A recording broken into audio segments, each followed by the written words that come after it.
What's up, everybody, and welcome. My name is Alex, and in this episode of the Daily Egg, we're going to review my new suspension. Those are my Tein H-Tech springs, and we're going to review them in junction with the OE rubber bushings I installed. I installed them on all of the control arms. We're going to compare that against my old setup that had the Eibach Pro Kit springs and polyurethane bushings. Now, for those who are new to the channel, the Daily Egg refers to my 1994 Honda Civic hatchback.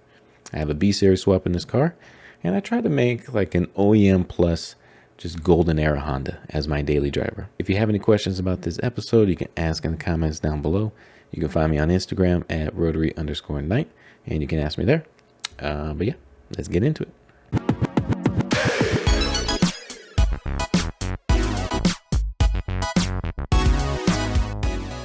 So before we get started into the actual driving portion of this review, I wanted to throw up some on-paper specs of the three different suspension setups my car had. The OEM, the Eibach plus the polyurethane bushings, and now the Teins plus the OE new rubber bushings. I'll throw up the spring rates and then some pictures here that you can compare A to B to C of the car before and after. So this is the follow-up drive with the new suspension. I've got the Tein H-Tech springs on with my new control arms and OE bushings. I'm not going to say OEM because they're not OEM. And what we're going to do today is we're going to review the ride quality in the car itself. And then I'll probably do some talking at the desk to actually talk about some of the differences in the setup compared to my old one. Some realistic expectations if you're trying to daily an old Civic like this based on 30-year-old tech. And yeah, let's get the show on the road. Okay, so we're coming back on the same road, and let's review the ride quality over all these bumps and impacts.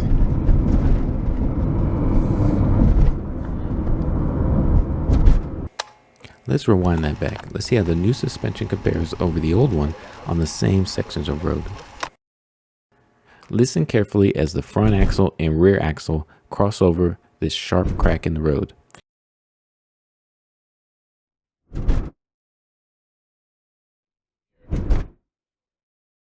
Did you hear those two sounds when driving over the crack? Toon toon. That's the front and then the rear axle driving over the crack. What you may have picked up is in the new suspension, when the front axle hits, that sound is slightly more muted compared to the old suspension. The idea is, with the new suspension, I have these OE rubber bushings now and all the control arms in the front end. So the reason it's more muted is that rubber absorbs a lot of that energy coming from that crack. Opposed to the polyurethane, those things just transmit a lot of energy from that impact. All of that energy goes straight from the control arm to me behind the wheel, and you can feel it in the steering wheel, you can feel it in the floorboard, and I'm actually pretty sure that's why one of my ball joints failed prematurely because of these polyurethane bushings. However, in the rear axle, the new suspension is about the same, or if not, actually louder than the old suspension.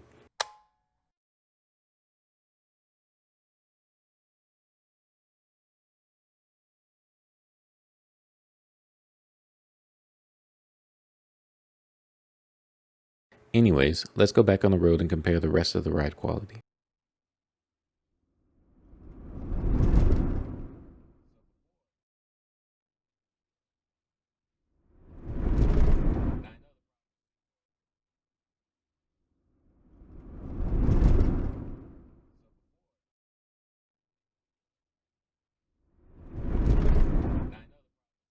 Now we see how the car responds over normal bumps. So the previous segment we analyzed was impact harshness. Now this is more just regular mild bumps in the road. Notice how in the new suspension, notice the camera doesn't move that much. If you're watching the camera in the bottom right corner, the camera doesn't move that much. If you compare it to the old one, the camera is literally bouncing all around. And then the time to settle. With the Teins, it's very quick, it's very small amplitude, and it settles very quickly. However, with the old suspension, the stiff Eibach springs, there's a large amplitude, and it takes a long time to settle down after that bump in the road. Now, the reason being for that, I believe, is that the Eibach's, the spring rate was so strong and too stiff that the dampers couldn't do their job. So, you know, the fact that they're so stiff and there's not a lot of movement happening, the damper is basically doing nothing, and you're just, the spring itself is the response you're feeling. But in the Teins, the spring rate is much softer and you get more movement. And so the damper can actually do its job. And here you see in very simple terms, like this is the effect of a spring damper system. When you have an effective damper, it actually dampens the car. So before I was riding like mini Rice Honda boys, just bouncing along down the road, just pure spring, no shocks whatsoever. Now we actually have some absorption. I'm still not going to say this is as good as a modern Civic is going to be, because it's not. As you can still hear some of those cracks and stuff come through with the interior rattling a little bit. Now, as you can see, I'm on the highway, and we're going to do the same comparison on this little section of highway. Like you can see here through these changes of concrete and asphalt. These are great little tests to see how the car reacts at speed.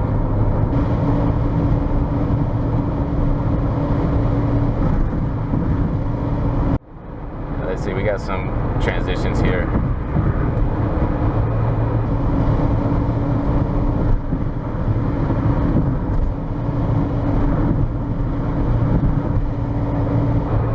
Here we go.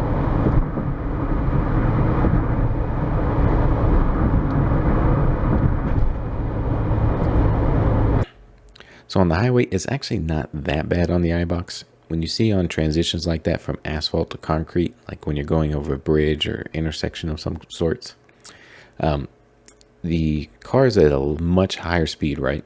And so that means when you have those big dips and transitions, there's a lot more force acting downward from the car, which means the car is moving more. So the displacement of the damper is greater.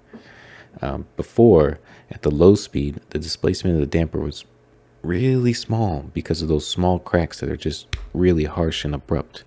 But this case on the highway, there's time for the damper to react. So even a stiff spring like the iBox actually isn't that bad, because in those instances, you can have the damper move and actually get some response.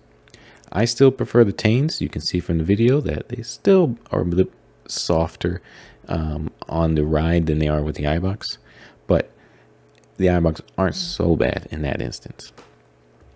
All right, so let's get into the handling on this car now. Before I really couldn't get into the handling because I had a bad ball joint. But now, we got some fresh suspension. Let's see how she does. So the polyurethane bushings are really gonna help with just the response, the connected feel to the road. So when I turn in, it's gonna immediately feel like it turns in right away. I'm gonna feel that response immediately. Whereas with the rubber, there's gonna be a little bit more play in the control arms and everything that comes into an account. But on such a small and light car like this, it's really not that big a deal. This car is just so small and so light that it's very minuscule in terms of a daily driver. Now with the springs, we are going to lose some of that important primary body control. What does that mean? When I'm going side to side like this, it's going to allow a little bit more movement in the car. You can feel it. There's a little bit more roll. There's a little bit more pitch when I get on the brakes as we dive into the corners. That's not necessarily a bad thing, and especially in the daily. Sometimes that actually feeds into the driving excitement.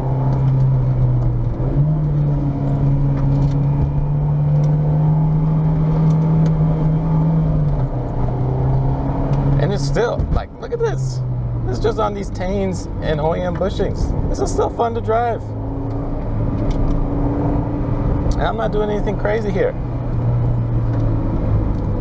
I'm just driving at a spirited pace. I'm not doing anything crazy, but just driving at a spirited pace. And obviously going slow when there's bikers around. I still want to respect these people's neighborhood. This is where they live, so I don't want to go too crazy. But on a setup like this, I can still enjoy a weekend drive without being punished for it on the daily regular commutes. Of course, like I said, impact harshness is still harsh compared to modern car performance. Like, modern cars just have so much isolation compared to what an old car like this has. It's leaps and bounds better. But for an old girl, she's not too bad. And she can still have some fun in the twisties. Having a much softer spring weight doesn't mean you're gonna be bouncing all over the place like a Cadillac. Like, you saw me, I'm still well planted. I'm still getting some movement in the car, but it's well controlled, you know? So anyways, thanks for watching. If you have any questions, comments, yada yada yada, you can ask down below. Or as always, you can find me on Instagram at rotary_night. But in the meantime, I hope you enjoyed watching, and I hope you found this helpful. Thanks again. Adios.